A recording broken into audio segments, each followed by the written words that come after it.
부활한 호모데우스, 요즘 많이 유행하는 용어죠. 호모데우스, 호모라는 사람이라는 뜻이고 데우스는 신이라는 뜻이에요. 신인간이 지금 부활하고 있다고 말합니다. 그것이 바로 부활이라고 말하는 시대 속에 우리는 진입하고 있습니다. 여러분, 오늘 우리 인간이 어떻게 진화되어 왔는지 아십니까? 오늘 창세기에서 보는데 바대로라면 처음부터 하나님께서 에덴 동산에 오늘의 이런 남자와 여자로 나타났고 그 후손들이 오늘 우리들하고 그렇게 되어 있습니다. 우리는 그렇게 교육을 받아왔습니다. 특별히 그리스도인들. 그렇게 믿고 살아가면 단순하고 편해서 좋습니다. 그런데 과학기술의 발달로 인하여서 그 인간 이해도 상당히 진보되어 왔습니다. 이제는 거의 모든 지식인들이 동의하는 바대로 인간은 끊임없이 여러 모습으로부터 진화되어 왔습니다. 아메바로부터, 영장류로부터, 다양한 유인으로부터 오늘 현세 인류 호모사피엔스로 그렇게 진화되어 왔다고 합니다. 한번 지금 그 진화 모습을 한번 봅시다.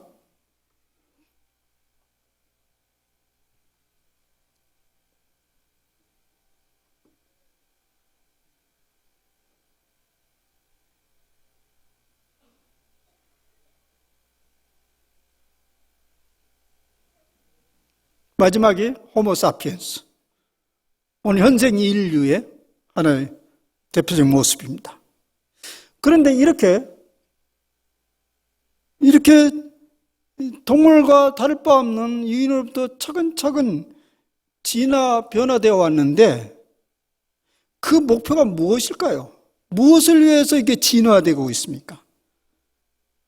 다 건강하고 오래오래 행복하게 살려고 한 것입니다. 예나 지금이나 인간이 지향하고 있는 목표가 세 가지 있는데 건강, 불멸, 행복입니다. 이것들이 인간을 끊임없이 진화하도록 하는 동력이 되어 왔습니다. 그래서 세월은 흘러 호모사피엔스, 현생 인류, 즉 지혜로운 인간이란 뜻이에요. 호모사피엔스. 그렇게 오다가 이제는 마침내 어떤 인간으로 도달하기 시작했냐면 호모사피엔스. 호노는 스마트폰을 얘기하는 거예요. 호모사피엔스로 접근해 왔고 마침내 그 다음에 어떤 인간을 지금 목표로 두고 있습니다. 이것이 오늘 지금 인간의 발전 모습입니다. 다시 한번 봅시다. 호모사피엔스. 앞에 스마트폰을 두고 어디를 가든 저기에 붙들려 있어요. 저걸 호모사피엔스라고 합니다. 그 다음 목표는 뭘까요? 저게. 이제 나머지 있는 길이에요. 그것이 바로 호모데우스라는 거죠. 신인간으로 그다음 접근해 가고 있다는 것입니다. 이렇게 이 호모데우스는 바로 호모사피엔스, 즉 생명공학과 기술 발달에 의해서 이제 거기에 신인간이 된다는 희망을 가지고 있습니다. 그런데 그 희망 속에 동시에 의심의 눈길도 적지 않습니다. 최종적으로 살아남은 인간류가 호모사피엔스인데 그는 지혜로운 인간이기 때문에 사람에서 끊임없이 한계를 극복해 왔습니다. 어디를 향해서? 건강, 불멸, 행복을 말입니다. 그래서 마침내 이제는 신의 경계를 넘나보는 호모데우스, 신인간의 자리까지 이르게 되었습니다. 이미 이제 지구상에서는 영양실조로 죽어가는 사람보다, 생명의 위협을 받는 사람보다 영양과다로 생명의 위협을 받는 사람들이 훨씬 많아졌습니다. 전쟁이나 천재지변으로 사망하는 사람들보다 노안으로 세상을 떠나는 사람들이 훨씬 많아졌습니다. 갖가지 의학 발전으로 날이 갈수록 수많은 질병들이 극복되고 정복되고 있으며 갖가지 건강에 대한 의학적 상식이 이제는 국민 상식이 되어가고 있습니다. 수명이 점점 길어져서 불멸의 꿈을 꾸기 시작했습니다. 그런 진화 발전에 대해서 고민거리가 생겼다는 것입니다. 그 이유는 이렇습니다.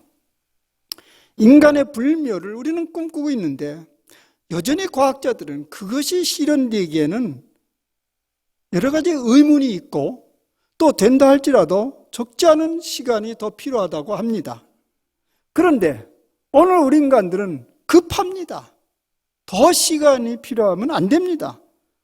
그래서 그들은 불멸을 가까운 미래로 앞당기려는 기술들을 고안해내기 시작했습니다. 데이터와 알고리즘을 토대로 하는 인공지능을 생산하는 일입니다. 예를 들면 이렇습니다. 이해론이라는 한 인간이 있습니다. 제가 가지고 있는 여러 가지 지식과 정보, 심지어는 성격과 사상, 감정 등 이런 것들을 모두 다 데이터로 처리해서 컴퓨터에다 다운로드, 옮겨놓는 것입니다.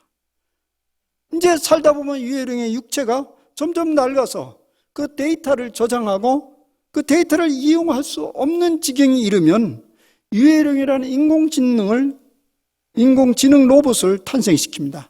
겉모형도 유해령과 똑같이 만들고 그리고 매우 모든 데이터를 아주 사양이 높은 컴퓨터 칩에 옮겨놓으면 바로 유해령이 재탄생되는 것입니다. 말하자면 유해령의 부활입니다.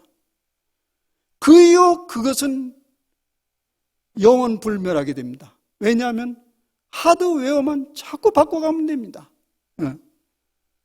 그래서 머지않아 미래에 인류는 건강과 불멸을 완성하게 된다는 것입니다. 얼마나 놀라운 일입니까? 여러분들은 모두 다 그럴 가능성이 있어요. 우리는 이미 부활하기 시작했습니다. 부활을 눈앞에 두고 있습니다. 이런 발전에 엄청난 기대를 거는 사람들은 종교에 벌써 무용성 내지 회의를 드러내기 시작했습니다. 더 이상 하나님께 살려달라고 애걸복걸할 이유가 없어졌다. 더 이상 천국에 보내달라고 갖가지 희생을 치를 필요도 없게 되었다. 학자들은 매우 세밀한 자료와 정보들을 제시하면서 이러한 주장을 설득력 있게 펼쳐가기 시작합니다. 저도 그런 책을 읽어봤습니다. 그런 책을 읽으라면 과연 그러한가 하고 귀가 솔깃해집니다. 인간 스스로가 만든 하나님을 어리석게도 그 오랜 세월 동안 섬겨왔다는 말이야? 그러면 그들은 답을 금방 합니다. 호모 사피엔스니까. 이런 질문을 하면서 똑똑한 학자들은 말합니다. 그러니 호모 사피엔스지. 다죠.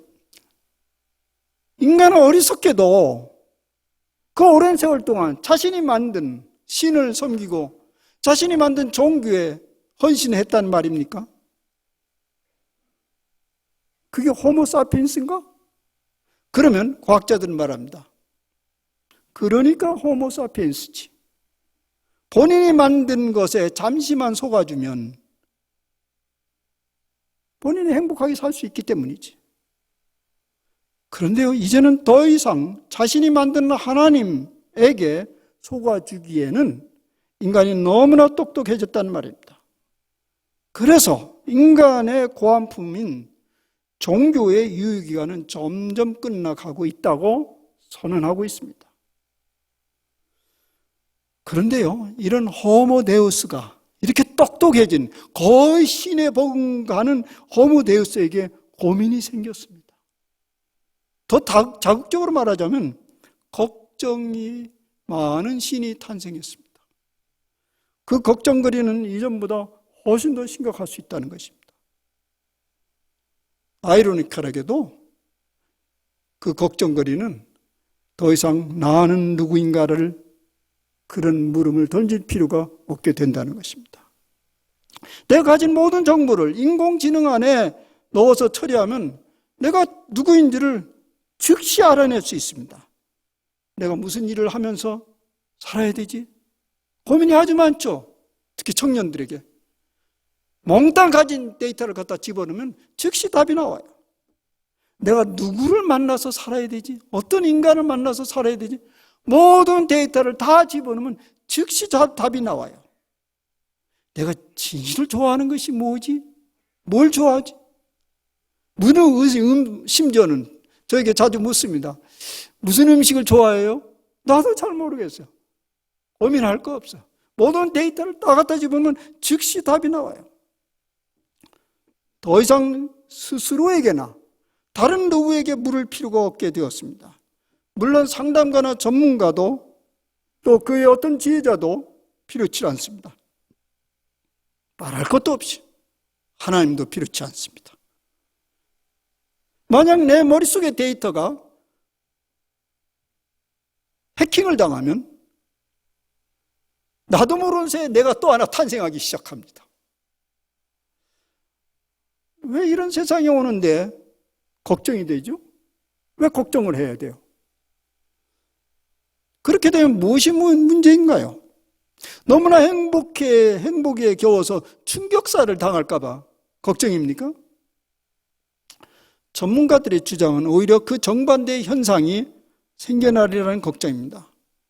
왜 인간이 이렇게 숨가쁘게 진화 발전을 향해서 그 수만 년 동안 달려왔습니까? 그 목표가 하나가 뭡니까?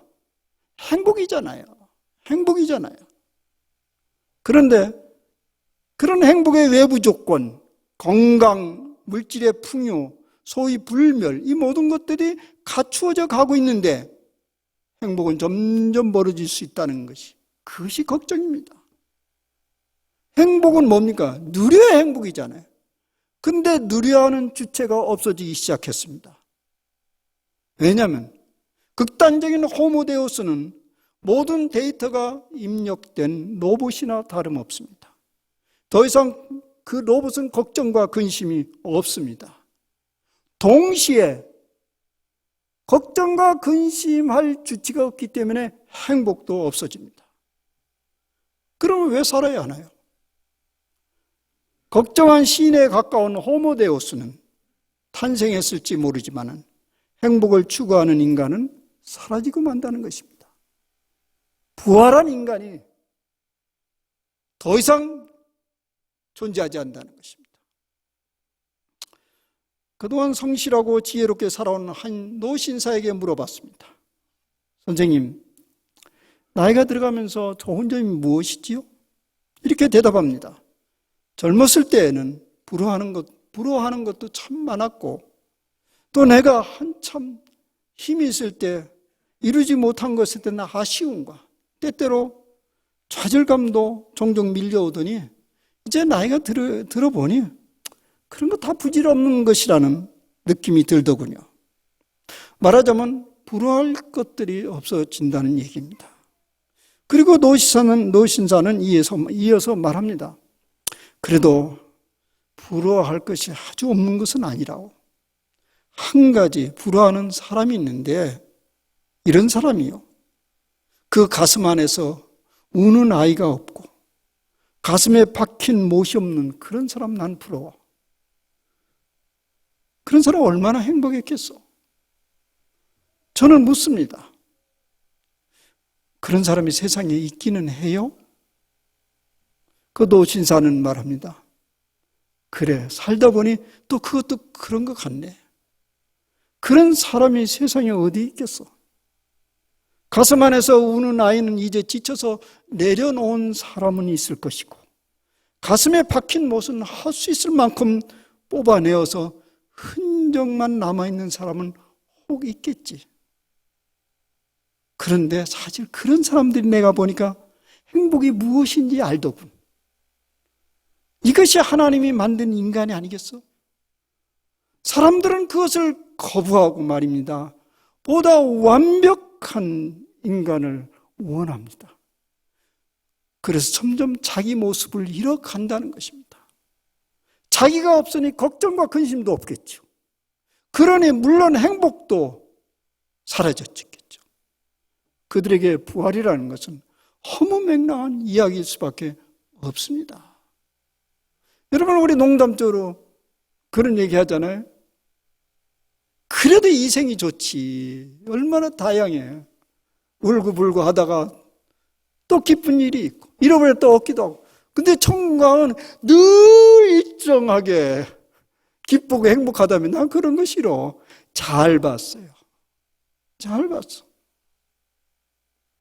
인간의 행복은 인간의 고안품으로 이루어지지 않는다는 사실을 깨달아야 합니다. 하나님이 주신 원리에 따라 살 때 누릴 수 있는 것이 행복입니다. 그것이 성경 전체가 말하고자 하는 메시지입니다. 진화 생물학자의 주장대로 만물이 끊임없이 진화되어 오늘에 이르렀다는 사실을 그 액면 그대로 받아들인다 할지라도 그 진화는 우연 발생적이 아닙니다. 스스로 필요에 따라서 되어진 일도 아닙니다. 하나님의 창조 원리와 그 의도에 따라서 그렇게 되어진 것입니다. 창세기 1장 1절의 말씀이 바로 그 말씀입니다. 태초에 하나님이 천지를 창조하셨느니라. 이 사실을 인정하지 않으면서 진화 발전을 주장한다면 그 방향과 목표점을 잃어버리게 됩니다. 그러면 그 발전이 결코 인간에게 행복을 가져다 주지 않는다는 사실입니다. 하나님이 세상과 인간을 창조하셨다는 말은 인간이 이 땅에서 어떻게 살아야 행복한지를 말하는 것입니다. 하나님의 인간을 하나님의 형상대로 지으시고 그들에게 만물을 다스리고 정복하라는 권한을 주셨습니다. 자연 만물과 더불어서 살아가는 지혜를 우리에게 주셨다는 것입니다. 왜 지구상의 주인공이 덩치 큰 동물이 되지 아니하였습니까? 사납고 날렵한 동물이 주인공이 되지 않았는지,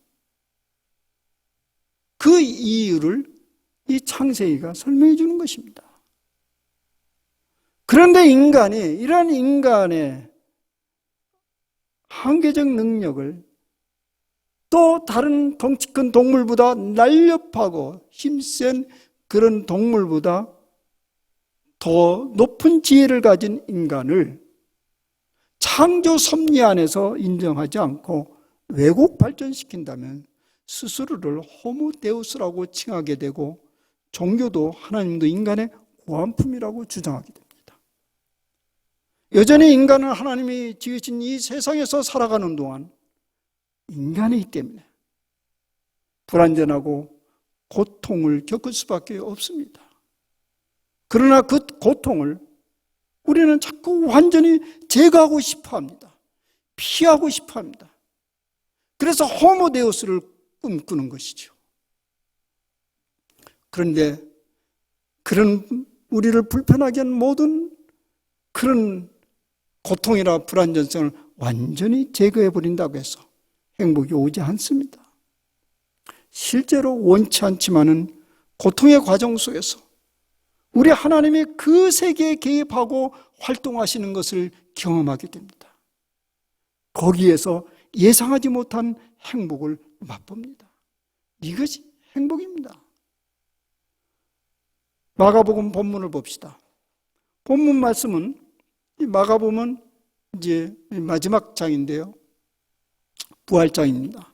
이것을 창세기와 더불어 이은 건 뭐냐면 창세기에서 시작된 창조 역사는 그렇게 주님의 부활을 통해서 종교를 짓게 되는 것입니다. 따라서 이것이 창조 완성의 과정이라는 것입니다. 하나님의 만물과 인간을 태동시켰으니 마무리도 하나님이 하게 되십니다. 근데 어떻게 하느냐? 처음 창조하실 때 우리가 창세기 1장에서 보는 대로 거듭거듭 좋았다고 찬탄했으면 좋았다, 좋았더라. 그러니 우리는 믿습니다. 마침도 아주 좋을 것입니다. 출발이 행복했으니 그 마침도 행복을 예상해도 좋습니다. 더욱이 하나님이 하신 일이기 때문에 그렇습니다. 여러분, 창조주 하나님을 믿는 우리들은 이런 생각을 가지면서 사는 것이 좋습니다. 혹시 여러분들 가정에서 문제가 일어났어요? 부부간에 문제가 일어났어요? 자녀들과의 문제가 일어났습니다. 그러나 이때를 회상해 보시길 바랍니다. 부부가 처음 만날 때 참 좋았어요. 출발이 아주 좋았어. 우리는 자녀를 생산할 때 그걸 기대하면서 가슴을 벅차면서 그 아이가 태어났을 때 너무 기뻤어. 출발이 아주 좋았어. 하나님이 하신 일입니다. 그러니까 여러분들 어려움이 봉착됐을 때 이렇게 서로 그때 얘기해 봐도 좋습니다. 여보, 또 아이들, 얘들아, 우리 처음 참 출발이 좋았지 않냐? 그러니 결국은 아주 좋을 거야. 그것이 하나님이 하시는 일이거든. 그러니 함께 이 어려움을 한번 극복하는 길을 찾아봅시다. 이것이 창조 원리입니다. 하나님이 시작하신 창조 세계에 대한 완성의 첫발은 예수 그리스도의 부활입니다. 우리는 지금 완성 단계에 들어가고 있습니다. 어쩌면 과학자들은 그걸 갖다 호모데우스라고 미리 이름을 붙이는 줄 모르겠습니다. 근데 우리가 꿈꾸는 것은 그런 종류의 호모데우스가 아닙니다. 오늘 부활의 첫 장면에 등장한 인물들을 잠시 살펴보면요, 막달라 마리아와 야곱의 어머니 마리아와 또 살로메가 등장합니다. 복음서마다 좀씩 다르지만은 분명한 것은 복음서 모두가 여인들이 그 부활의 첫 목격자로 등장했습니다. 여러 가지 이유 볼 수 있지만 그들은 그 예수님의 고통스러운 현장에 마지막까지 계셨습니다. 지극히 사랑했습니다. 그래서 그 사흘 만에 무덤이라도 찾아가서 마지막에 그 시신의 경의를 표하러 달려갔어요. 이쯤 되면요, 부활하신 주님을 기대했어야 되잖아요. 또 그 흔적이 나타날 때 반겼어야 되잖아요. 근데 사실은 그들 이 장면을 보면요, 그 부활을 전혀 기대하지 않고 달려갔습니다. 믿지 않았다는 말이죠. 왜 성경은 믿지 않는 이런 얘기를 계속하나? 제가 그 설교는 다음 주로 넘어가겠습니다. 여기는 그냥 넘어가고요. 오늘도 그런 얘기가 이제 좀 나오긴 하는데요. 그들은 새벽에 그 무덤에 찾아갔을 때 혹시나 부활하셨나? 그런 기대를 가졌을까요? 그렇지 않습니다. 그 장면에 보면요, 그런 흔적이 전혀 없고요. 아니, 그런 흔적이 나타나기 시작했는데 엉뚱한 소리예요. 누가 시신을 가져갔어요? 당신이 가지고 왔으면 좀 알려달라고. 천사가 얘기하는데. 그리고 그를 예수님을 동산지기로 또 알아봤다고 요한복음은 나옵니다. 우리 인간은요, 죽음을 그렇게 두려워하면서도요, 모순되게도요, 죽으라고 부활은 안 믿으려고 그래요. 왜 인간이 이렇게 말을 안 듣는지 모르겠어. 다 알았죠. 우리 아이들 자라면서 왜 저 인간이 저렇게 말을 안 듣는지 들으면 되는데 모순이요. 인간이 그래요. 죽기는 날마다 벌벌 뜨면서 부활한다니까 안 들어요. 그건 있을 수 없는 일로 여깁니다. 오늘 부활의 첫 증인인 이 여인의 이야기는 다름 아닌 오늘 우리의 이야기입니다. 왜 이런 어리석은 일이 반복될까요? 그동안 우리가 육체를 잃고 살아가는 이 현실 속에서 길들여진 세계관과 가치관 때문에 그렇습니다. 하나님의 창조 원리가 왜곡되고 결코 있을 수 없는 허황된 호모데우스를 꿈꾸고 있기 때문에 그렇습니다. 하나님의 부활을 믿으면 되는데 다른 데서 그것을 꿈꾸고 있다는 말입니다. 돈이, 건강이, 과학기술이 영생불멸을 가져줄 것이라는 허황된 꿈이 또 육체 그 너머의 부활을 받아들이지 못하게 합니다. 우리가 갈릴리에서 평범한 행복을 찾으면서 살다가 하나님께로 돌아가야 될 유한한 인생임을 철저히 받아들이지 않기 때문에 그렇습니다. 그런데요, 그 빈 무덤 한가운데서 하나님의 사자가 나타나서 이렇게 말씀합니다. 놀라지 말라. 너희가 십자가에 못 박힌 나사렛 예수는 살아나셨다. 갈릴리로 가라.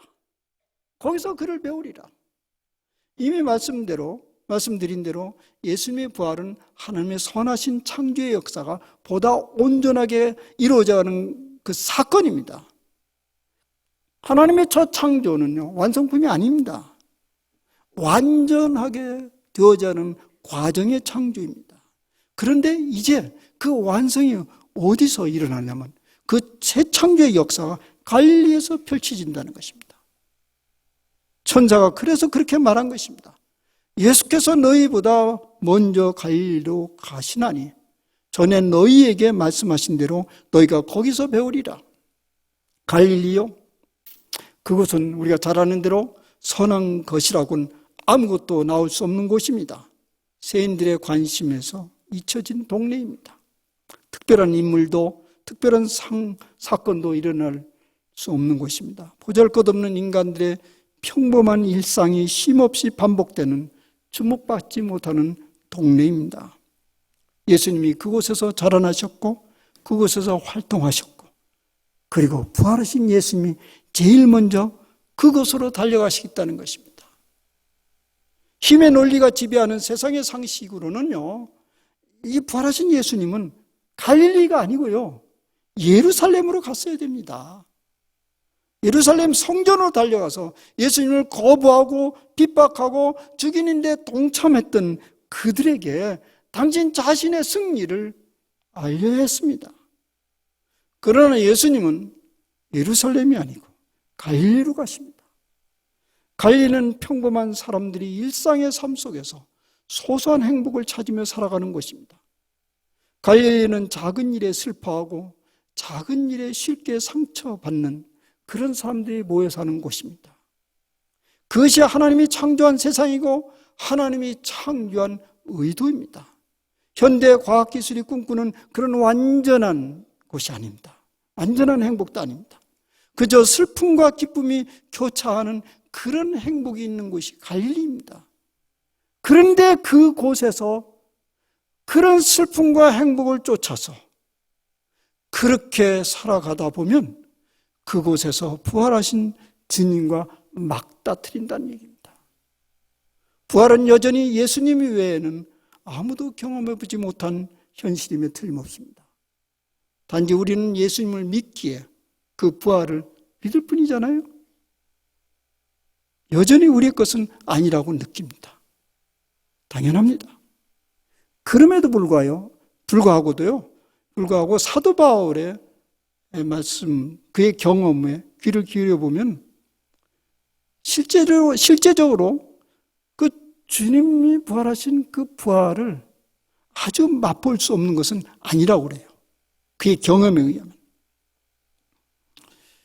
호모데우스가 아니라 지극히 연약한 인생임을 인정하고 부활을 굳게 믿고 따라가노라면 갈릴리와 같은 우리 일상의 삶에서 흘끗흘끗 부활의 실상을 경험할 수 있다는 거예요. 이게 바울의 얘기거든요. 근데 사실 바울은 첫 세대의 부활의 증인이 아닙니다. 직접 이렇게 눈으로 이렇게 보고 감각적으로 본 사람이 아니고요. 두 번째 세대의 증인이라고 할 수 있어요. 우리가 잘 아는 대로 담에색 도상 가운데서 전혀 예상치 않는 곳에서 환상 가운데 주님의 소리를 들었을 뿐입니다. 그런데 그는 거기에서 거꾸러지고 부활하신 그리스도에 대한 믿음이 확고하게 자리를 잡아서 거기에 모든 생애를 걸은 사람이에요. 그러니까 사실은 따지고 보면 우리랑 비슷한 사람이라 볼 수 있어요. 실제 안 봤으니까. 그러니까 사도 바울의 얘기가 우리에게 더 설득력 있게 들릴 수 있는 거죠. 사도 바울의 부활을 흘끗흘끗 경험할 수 있는 길은 이렇습니다. 아주 중요한 팁입니다. 여러분 여기 오늘 오시지 않았다면 못 들을 팁이요. 기대하세요. 만일 우리가 그의 죽으심과 같은 모양으로 연합한 자가 되었으면 또한 그의 부활과 같은 모양으로 연합한 자가 되리라. 별건 줄 알았더니 늘 듣던 소리구만. 한마디로 얘기하면 예수님처럼 죽으면 예수님처럼 부활의 길이 열린다는 것인데요. 여기 죽음이라는 것은 최종적인 죽음을 의미하는 것이 아닙니다. 그래서 다시 또 하나 팁 드리겠습니다. 사도 바울의 얘기입니다. 내가 그리스도 예수 안에서 나는 날마다 죽노라. 여기에 바로 팁이 있어요. 우리는 이 땅에 살면서 살아야 할 때가 있고 죽어야 할 때가 있습니다. 죽어야만이 살아날 때가 있는데요. 내가 죽어야만 살아야 할 때가 있다고요. 다 경험했을 것입니다. 그때 내가 그리스도 안에서 죽어요. 그러면 그 순간 벌써 이 땅에서 부활이 일어나고 있는 것을 경험한다는 것입니다. 그리고 장차 그리스도와 같은 모양으로 부활하게 될 것이라는 그 희망이 더욱더 강렬하게 경험된다는 것입니다. 부활 실습을 위해서는 매우 위대하고 중대한 안내라고 보여집니다. 내가 그리스도 안에서 날마다 죽노라. 나는 한 번도 죽어야 될 그런 케이스를 만난 적이 없다.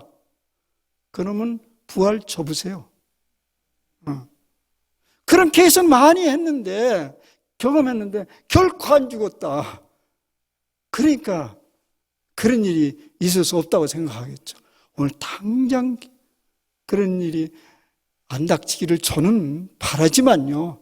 그럴 리가 없거든요. 그때 그것을 받아들이면 그것에서 헐끗 와, 이게 부활이구나. 주님이 거기서 일어나신 사건이 바로 이것이구나라는 걸 경험하게 될 것입니다. 사랑하는 여러분, 영생불멸, 행복이 과학기술 발달로 인한 호모데우스가 되는 그때가 아닙니다.